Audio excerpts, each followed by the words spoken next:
新竹东城门边仔的后城河，去年去互民众发现讲，这内面有真侪美国小龙虾一款外来种，市政府惊讲会破坏生态，就请人掠到3000外宝。这无简单恢复生态了后，想袂到才过半年时间，又搁拖到真严重。相关单位伫一礼拜内就掠到要到500宝啊！拍开笼啊，内底全拢是外来种美国乌虾。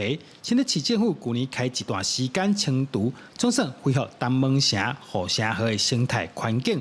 想不到短半年的时间，又搁大量生团。这是有人故意在这边放的，对不对？对，它应该是放个1-2只那种，然后繁殖就变很慢的。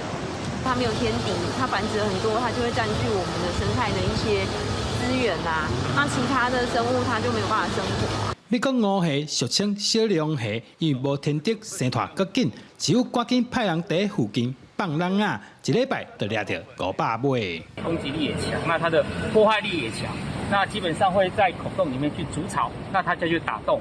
它打洞的情况之下，就容易造成气石墙的石头之间的缝变大，久了以后石头就会脱落，造成破坏的崩落，这是我们所担心的部分。